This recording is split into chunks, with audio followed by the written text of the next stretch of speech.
이제 오늘로 이사야 66장 모든 것을 마치게 됩니다.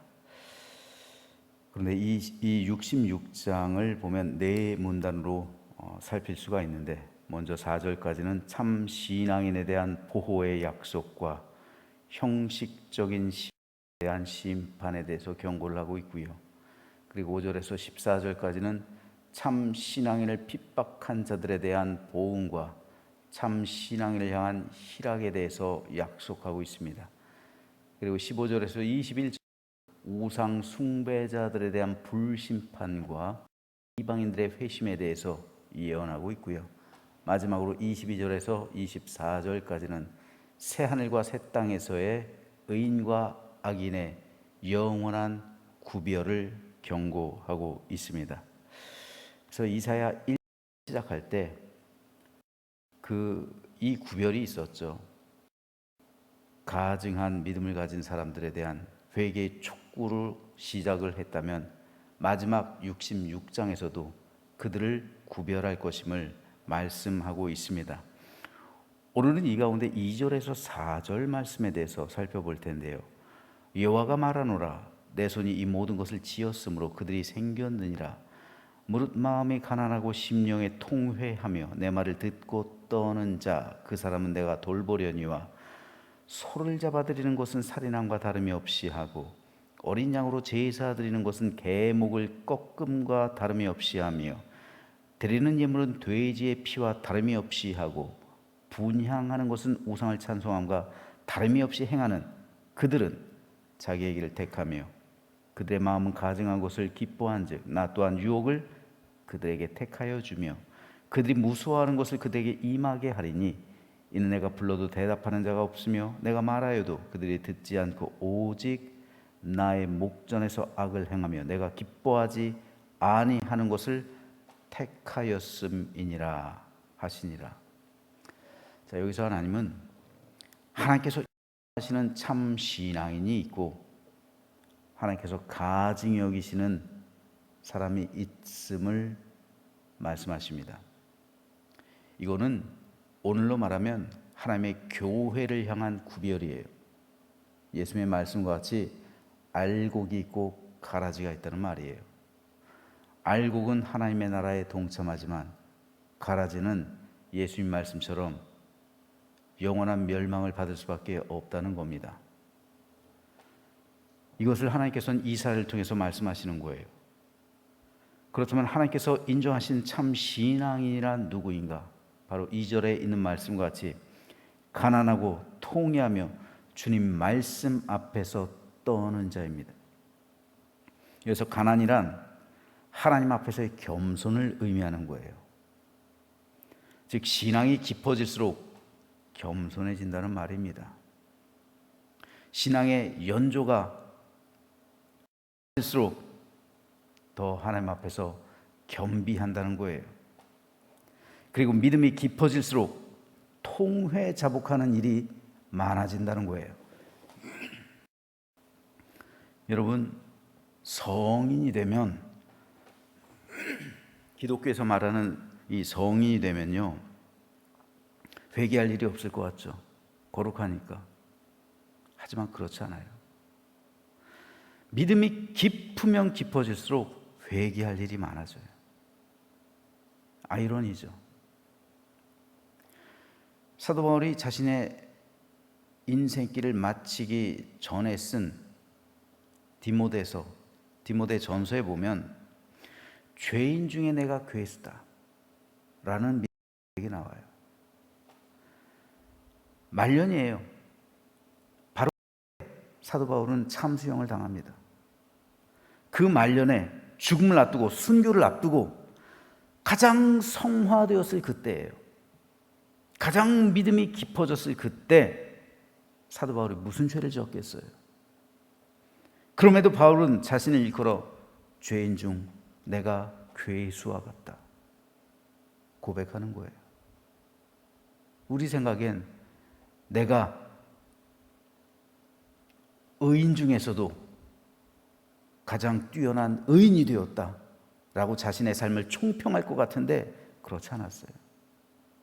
바울은 자신의 믿음이 극도로 깊어졌을 그때, 거의 성화에 달아들었을 그때 순교를 하고 죄인 중에 내가 괴수다. 놀랍지 않습니까? 바울이 죄를 지어서 그래요? 아니요. 믿음이 깊어졌기 때문에 그러는 거예요. 믿음이 커질수록 자신의 죄인됨을 더 크게 느끼는 거예요. 이 사람이 구원을 받지 못해서가 아니에요. 사죄의 은총을 경험하지 못해서가 아니에요. 예수님의 십자가 보혈로 씻음 받았다는 구원의 확신이 없어서가 아니에요. 그만큼 죄에 대해서 더 예민해지고 민감해지기 때문에 그런 거예요. 죄에 대해서 더 예민해질수록 사소한 것까지도 죄로 느껴지는 거예요.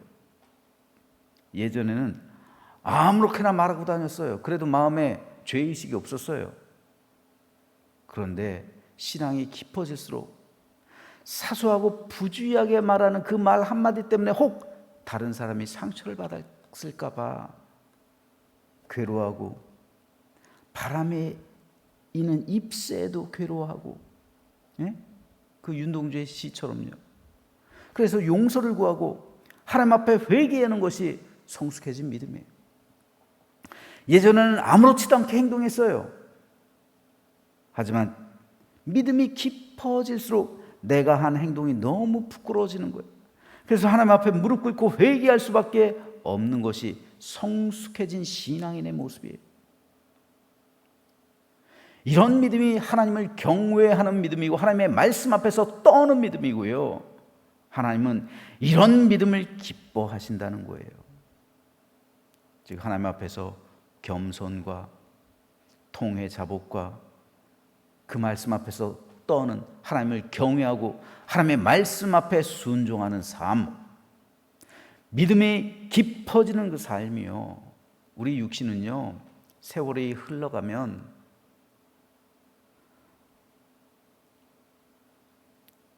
연약해질 수밖에 없잖아요.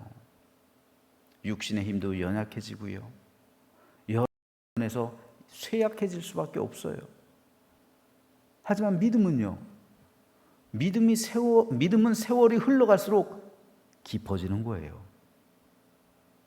마치 초장, 간장이 세월이 흐르면 흐를수록 더 깊은 맛을 내는 것처럼, 그렇게 우리 믿음도 세월이 흐를수록 더 진한 맛을 내야 되는 거예요.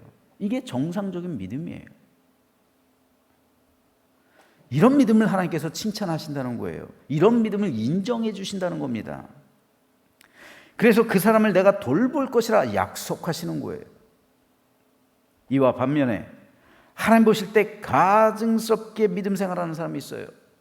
3절에 있는 것처럼요, 그런 사람이 드리는 예물, 소를 드려도요 살인한 것과 마찬가지로 보는 거예요. 하나님께서 소처럼 아주 값비싼 예물을 하나님께 드리는데 이것은 마치 살인한 것과 똑같다. 어린 양을 드리는데 개목을 꺾은 것과 같다. 또요, 예물을 드리는데 돼지 피 같다. 가증스럽다는 거 하는 거죠.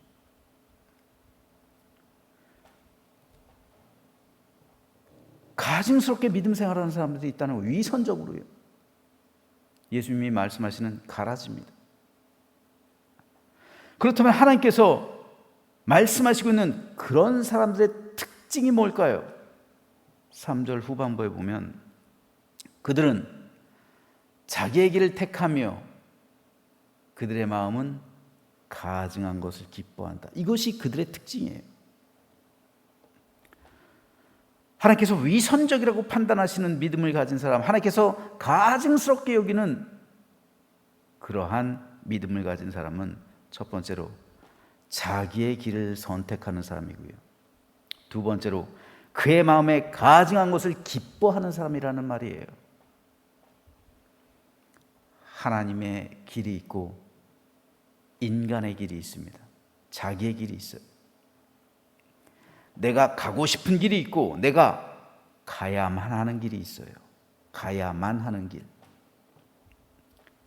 여기서 참된 신앙인은 자기의 길에서 벗어나서 하나님의 길로 걸어가는 사람입니다. 시편 1편 1절에서 복 있는 사람은 악인들의 꾀를 따르지 아니하며 죄인들의 길에 서지 아니하며 오만한 자들의 자리에 앉지 아니하고.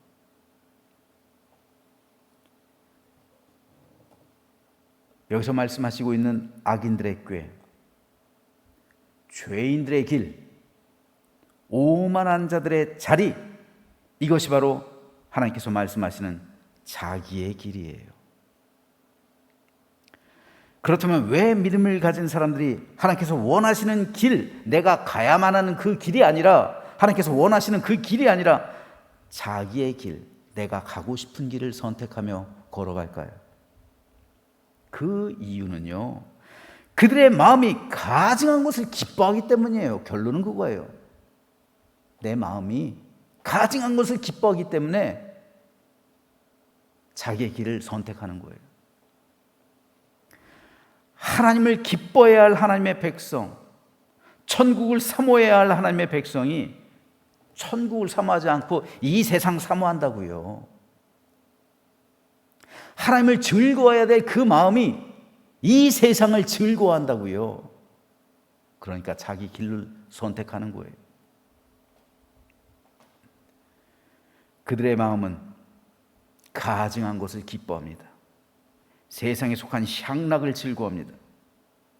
하나님을 기뻐해야 될 하나님의 백성들이 그 마음에 하나님께서 혐오하시는 가증한 것을 마음에 두고 그것을 기뻐하며 그것을 취하기 위해 살아간다는 거예요. 그래서 자기 길을 선택한다는 겁니다. 창세기 6장 5절에 보면 여호와께서 사람의 죄악이 세상에 가득함과 그의 마음으로 생각하는 모든 계획이 항상 악할 뿐임을 보시고 타락한 이후에 사람의 마음은 항상 죄악으로 가득 차 있어요. 폐부를 감찰하시는 하나님의 눈으로 보실 때 사람의 마음은 더러워요. 혐오스럽단 말입니다. 온갖 추악함으로 가득 차 있다는 거예요. 예레미야 17장 9절입니다. 만물보다 거짓되고 심히 부패한 것은 마음이라 누가 능히 이를 알리요.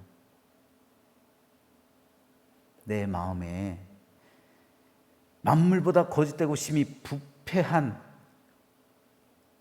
이것이 사람들의 마음이란 말입니다. 그래서 그 마음에 욕심, 정욕, 향락, 쾌락, 세상을 향한 그런 욕망, 이런 것들이 가득 차 있다는 거예요. 그래서 하나님 보시기에 가증스럽다는 거예요. 요한계시록에 보면 이런 기록이 있습니다. 17장 4절. 그 여자는, 여기서 말하는 여자가 음녀예요. 음녀는 바벨론이거든요. 바벨론은 세상을 상징해요. 그 여자는 곧 세상이에요. 그 여자는 자줏빛과 붉은빛 옷을 입고 금과 보석과 진주로 꾸미고 손에 금잔을 가졌는데 가증한 물건과 그의 음행에 더러운 것들이 가득하더라. 세상이 주는 것은요, 다 우리가 추구하는 거예요. 붉은빛 옷, 아주 좋은 옷, 이것을 입으려면 부자가 돼야죠. 그죠?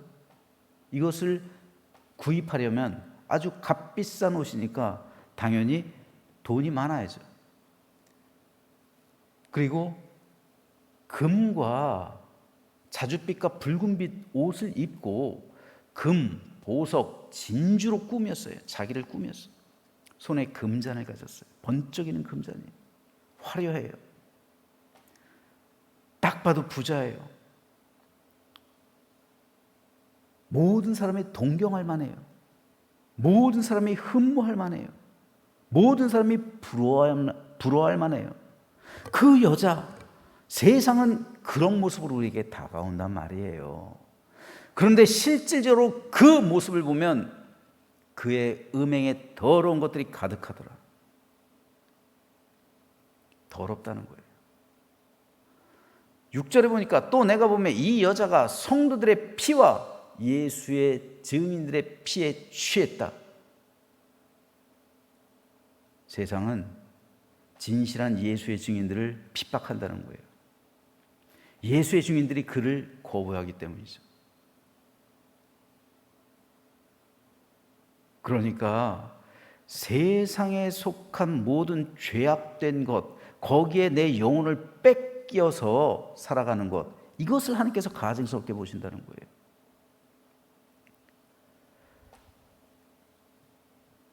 이걸로 하나님께서는 오늘 이사야 선지자를 통해 우리에게 말씀하시고 있는 겁니다. 그런데 그 결과가 뭡니까? 나 또한 유혹을 그들에게 택하여 주며 그들이 무수하는 것을 그들에게 임하게 하리니 이는 내가 불러도 대답하는 자가 없으며 내가 말하여도 그들이 듣지 않고 오직 나의 목전에서 악을 행하며 내가 기뻐하지 아니한 것을 택하였습니다. 이 말씀이 뭡니까? 하나님은 그들이 자기 유혹에 넘어가는 것 방치하겠다는 거예요. 그들이 자기 길을 선택하는 대로 놔두시겠다는 겁니다. 그래서 그 선택의 결과를 그들에게 똑똑히 알게 하실 것이라는 거예요. 그들이 택하는 길, 그래? 그들이 유혹을 선택한다? 그래? 선택해. 납두겠다는 거예요. 그래서 그 선택의 결과를 너희들이 똑똑히 보게 될 것이다. 경고하시는 겁니다. 좁은 길과 넓은 길이 우리 앞에 놓여 있습니다.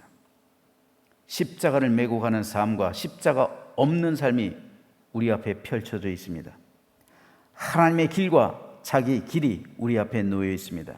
이 상황에서 우리는 과연 무엇을 선택할 것이며 어떤 길을 선택할 것인가? 선택은 우리의 자유입니다.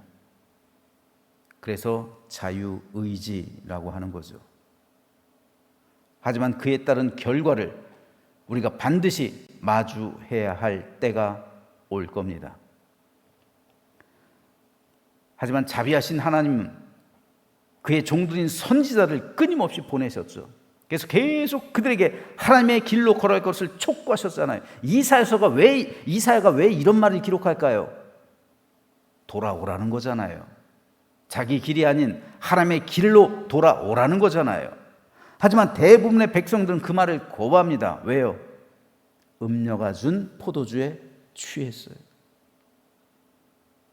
음녀가 번쩍이는 금잔에다 세상의 모든 더러운 것을 섞어서 포도주를 줬는데 성도들이 여기에 취했단 말이에요. 여기 취하지 않은 성도들은 세상이 박해하는 거예요.